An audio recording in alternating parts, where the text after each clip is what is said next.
ये जो हमने किया है वो पीनट्स है, ये फलियों के जैसा है। ये कुछ भी नहीं है, हमने कुछ भी नहीं करा है। ये देखकर अगर आदमियों का ख्याल ये होता है कि हमने बहुत कर दिया है, कहीं पे बाटलों की ढगार जमा कर संत जोसेफ का जो भी कॉलेज का नाम बता रहे हैं आदमी लोग और बोल रहे हैं कि मटेरियल बहुत आ गया, तो ये गलत बात है। वहां पे जरूरत ऐसी है, मैं बता रहा हूं, ये रिलीफ कैंप है बस। अभी रिहैबिलिटेशन सालों लग जाएंगे। उनके जमीन बर्बाद हो चुकी है, उनके जरिया पूरा बर्बाद हो चुका है।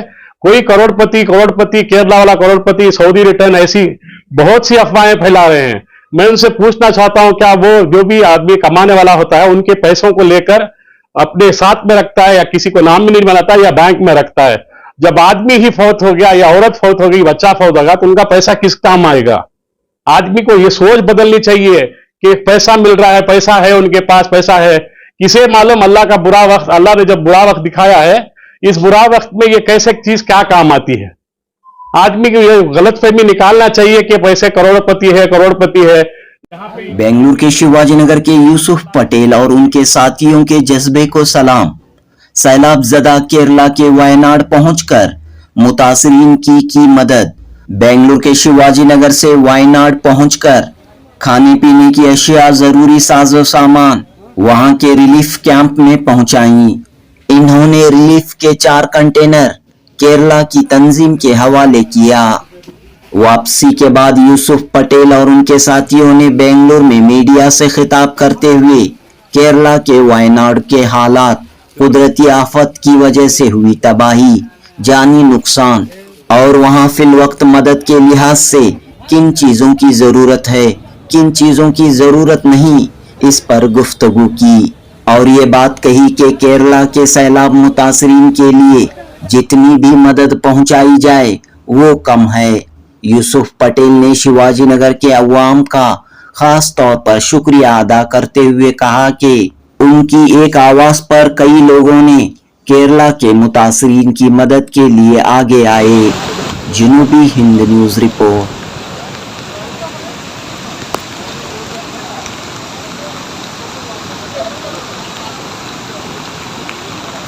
वहाँ की क्या सूरत हाल है और आपकी जानिब से क्या मदद पहुंचाएगी? देखिए कि जैसा आप लोग जानते हैं, हम लोग कल वहां पे सुबह 11 बजे तक पहुंच पाए, क्योंकि वहां भी बारिश होने की वजह से रास्ते बहुत टेरेन रास्ता है, ऊपर पहाड़ी इलाका है। वहां तक पहुंचते पहुंचते हम लोगों को 10:30 बजे पहुंच पाए उधर। वहां जाने के बाद जो है वहां के तंजीमें ऐसे हैं वहां पे जो काम करते हैं, जो लोग वहां पे छोटे छोटे अपने छोटे जैसे मदरसे वाले या दूसरे ग्रुप वगैरह उधर ऑफिस हेल्प सेंटर्स खोल के रखे हैं। उन्होंने ये बोला कि आप इधर लाकर आप मुझे दे दीजिए बोल के उधर अप्रोच करे हमारे को। जो हम लोगों ने तय किया था, जैसा तय करा था, वहां पे हमने एक अच्छी सी तंजीम से जिसे हमारा राब्ता था, वहां उनका नाम याहिया साहब है, वो एक डिस्ट्रिक्ट सेक्रेटरी है वहां के। तो उनसे हमारा राब्ता होने के बाद में हम उनकी जगह पे पहुंचे। वहां पे जो हमारा जो मटेरियल लेके गए थे, क्योंकि वो वहां मटेरियल में ऐसा था, तो जो नीडी चीजें थी जैसा उनका एक्सपेक्टेशन था, अल्हम्दुलिल्लाह यहाँ की शिवाजीनगर की हमारी एरिया वाले और तमाम जितने भी डोनर्स जो डोनेट किए थे, वो अल्हम्दुलिल्लाह सुम्मा अल्हम्दुलिल्लाह सब चीजें काम आई। एक भी ऐसा सी चीज हम वहां से वापस नहीं के लिए के आए, जैसे पुराने कपड़े बोल के जो भरे हैं वहां पे एक्सेप्ट नहीं कर रहे हैं, वही पुराने कपड़ों को छोड़ के हमने वो सब कुछ जो पहुंचाए थे उधर। क्या क्या चीजें थी जो पहुंचाया? जैसे चावल हो गया था, केरला का पोन्नी राइस आता है, और यहाँ जो हम लोग खाते हैं वो चावल अलग है। केरला वाले पोन्नी राइस खाते हैं, बॉइल्ड राइस बोलते हैं उसको। वो बॉइल्ड राइस जो है 26 kg की बैग आती है, वो बैग थी। आटा था, शक्कर था, पामलिन तेल है था, अल्लाह सलामत रखो, मेडिसिन था, बच्चों के नैपकिन्स थे, बहुत कुछ दवाइयां थे। ऐसे मेरे अल्लाह के बंदे शिवाजीनगर के मेडिकल स्टोर वाले थे, जो बहुत से दवाइयां मेडिसिन थे, हमारी उम्मीद से ज्यादा लाकर हमको मेडिसिन वगैरह पहुंचाए। गैस की गोलियां, सर्दी सिरप, ये सब मटेरियल बहुत लाकर दिए हमको, हमने सब चीजें उनको पहुंचाई। वहां पे तरतीब में ऐसा कर रहे हैं कि वो लोग सेग्रीगेट करते हैं सब चीजें, किसी के घर को पहुंचाने के लिए वो जैसा किसके घर के ऊपर कितने इन पर आदमियां रहते हैं, उतने ही आदमियों का सामान उनको पहुंचाया जाता है। वायनाड में किस इलाके में आप गए और वहाँ के हालात क्या? जैसे हम पहुंचते हैं, मेपाड़ी बोल के एरिया आता है वायनाड में, मेपाड़ी एरिया के लिए हम गए थे। वहां पे चूरपाल्यम बोल के और ये मंडकाई बोल के दो एरिया बैडली अफेक्टेड एरिया है। यहाँ पे हमारे जैसा बहुत सारे समझिए 85% हमारे आदमी लोग हैं, बाकी के 10% दूसरे कौम के हैं, और 2-3% जो है जो काफी प्लांटेशन में काम करते हैं ट्राइबल वाले हैं, और 2% जो है और माइनॉरिटी कौम के हमारे इसे क्रिश्चियन भाई लोग हैं। तो क्या है हालात वहाँ? हालात देखिए, गवर्नमेंट शायद इसलिए वहां पे नहीं बता रही है, और मैंने अभी आज एक जैसा वीडियो देखा, एक यूट्यूबर है कोई, ये कह रहे हैं कि यहाँ पे कोई जरूरत नहीं है, ये जरूरत नहीं है, मतलब उनका ख्याल मुझे नहीं पता ये कहां से ये इनको मालूम हो गया कि जरूरत नहीं है बोल के। मैं बताता चलूं आपसे, इधर से देखिए, जैसा हम लोग गए थे वहां से 20 किलोमीटर दूर वो अफेक्टेड एरियाज था। ये टोटली जो अफेक्टेड एरिया है, सिवाय उधर के जो रजिस्टर्ड वॉलंटियर्स और एसडीआरएफ, एनडीआरएफ, आर्मी वाले, पुलिस वाले, फॉरेस्ट रेंजर्स, राहुल गांधी जो वहां पे 4 दिन में एक बार दोबारा से विजिट करता है, और पार्लियामेंट के अंदर आज भी उसने सवाल उठाया कि नेशनल डिजास्टर डिक्लेयर करो बोल के बोलता है। एक पॉलिटिकल पार्टी जो पार्टी बोलती है कि ऐसा करो, मतलब हालात तो कुछ तो खराब है ना। मकसद मेरा बोलने का मतलब है, ये आदमी वो आदमी नहीं है, कोई पार्टी नहीं बता रहा हूं, जो फैक्ट पार्लियामेंट में चलता, सच्ची बात चलती है, वहां पे लॉज बनते हैं। लॉज बनने की जगह वो आदमी अपील कर रहा है डिजास्टर के, नेशनल डिजास्टर अनाउंस करने के लिए। आप लोगों को मैं सब बता रहा हूं, जैसा समझिए आप, जैसा मेरे घर में 5 अफराद है, 2 अफराद का इंतकाल हो गया, तो उसके घर में हालात क्या है? अगर उसके घर में बच्चे छोटे बच्चे हैं तो उन लोगों का जिंदगी कैसे चलेगा? कौन उनको खाना राशन ला कर देगा? क्या गवर्नमेंट में रजिस्टर्ड वोटर्स जो रहती है, वो सेंसस होके कितने साल हो गया अल्लाह आलम, मुझे नहीं पता। 2020 में, 2018 में भी ऐसा वाकया हो जाता। 2020 का सेंसस बोल के बता के न्यूज़पेपरों में ऑनलाइन दिखता है, लेकिन एक्चुअल जो है 2014 में लास्ट हुआ था सेंसस। सेंसस के बाद में तो सेंसस ही नहीं हुआ है।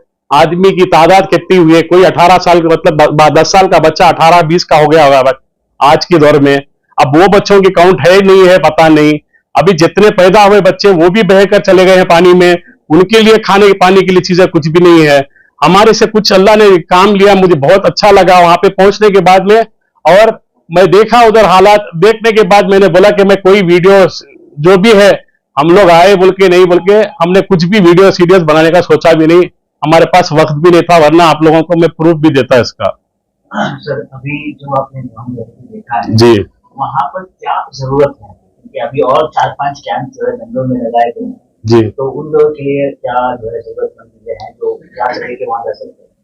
देखो, अव्वल तो अगर सब जो काम जैसे हमें अल्लाह ने हिदायत दी, उन लोगों को भी अल्लाह ने हिदायत दिया होगा, उनकी नीयत भी काम करने की है और पहुंचाने की है। मैं कह रहा हूं, मेरे दोस्त लोग जो भी मेरे भाई लोग कर रहे हैं दोस्त ये कैंप, उसमें जो है जरूरतमंद चीजें, जैसे हमने तेल आटा जो शुरुआत की थी, ये तो भैया ये सिर्फ रिलीफ कैंप है, ये रिलीफ मटेरियल है। ये जो चीजें तुम इतने बताओ, एक दावत में 4000 आदमी की दावत में कितने मूठे जम जाते हैं चावल, कितने मूठे आटे की रोटियां बनाने के लिए जम जाता है, कितना तेल के डब्बे जम जाते हैं।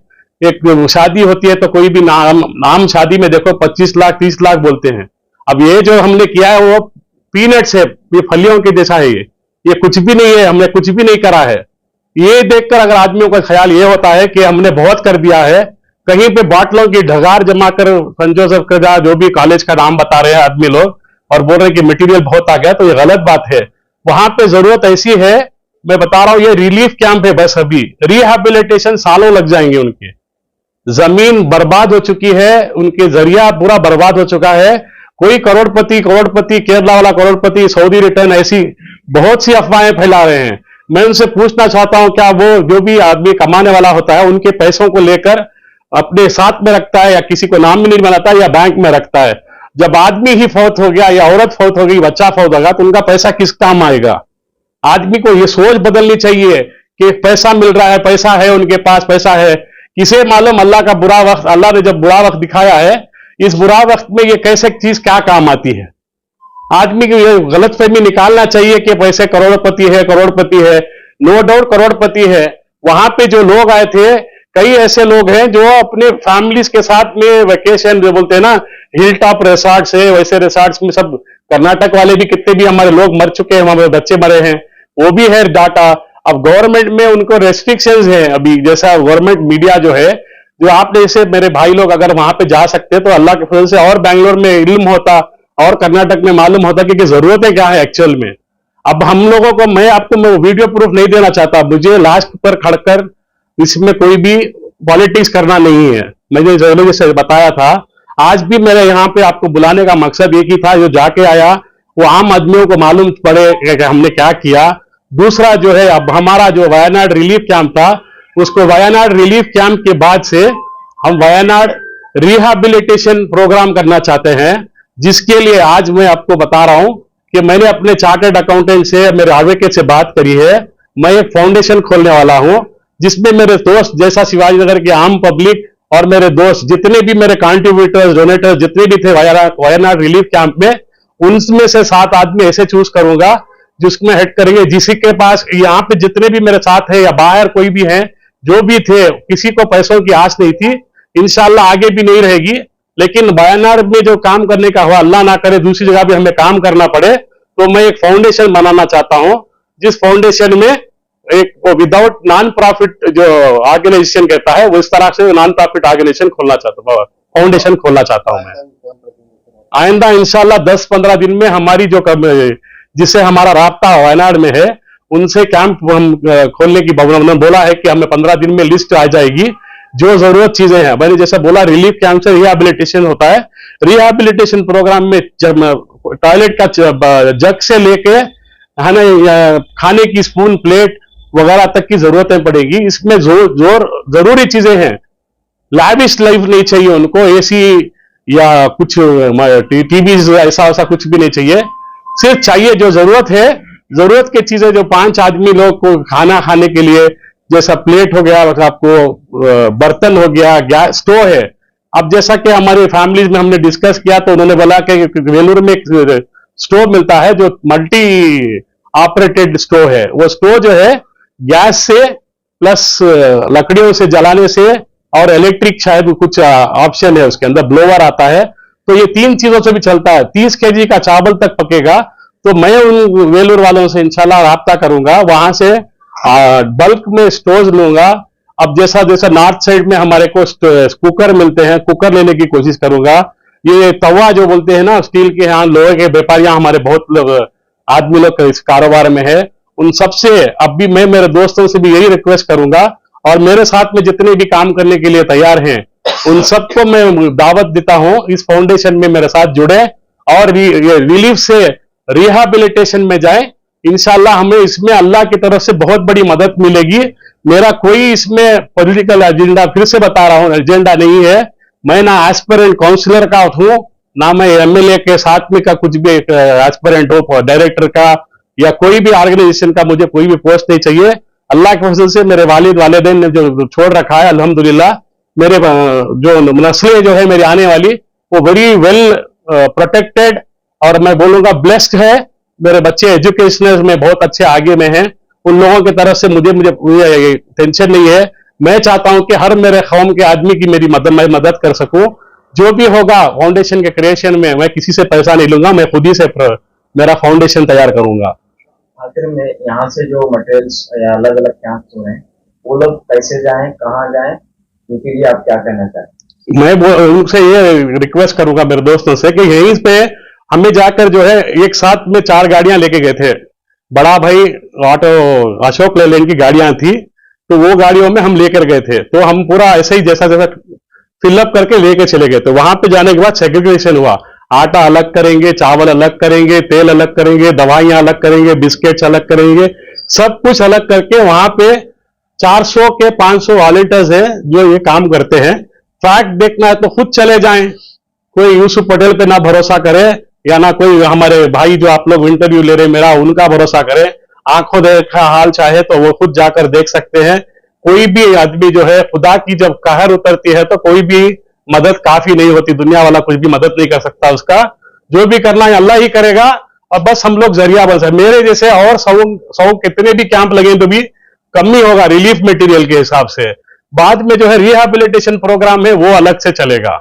तो यहाँ पर जैसा कि आपने बताया कि 4 ट्रक्स आपके जी, जरिए गए, जी। काफी मदद आपको यहाँ पर हासिल हुई। जी जी। इस सिलसिले में आप क्या कहना चाहते मैं तो अल्हम्दुलिल्लाह आपसे बोल रहा हूं मैं कि जितने भी मेरे दोस्त मेरी मदद करे, अब उन्होंने मुझे रिक्वेस्ट करी है कि नाम लो मत बोल के। इसमें एक बिल्डर भी है, आर्किटेक्ट भी है, और माशाल्लाह कोई ऐसे मेरे दोस्त हैं जो कगदासपुरा से मेरे हमारे को सपोर्ट करे, और यहाँ की लोकल एडमिनिस्ट्रेशन में पुलिस डिपार्टमेंट ने भी हेल्प की, बीबीएमपी ऑफिसर्स ने भी हेल्प की, लोकल एमएलए साहब का भी जो है इनके ऑफिस से ये हमारे को हेल्प के जैसा था। अल्हम्दुलिल्लाह उनका भी शुक्रिया अदा करता हूँ।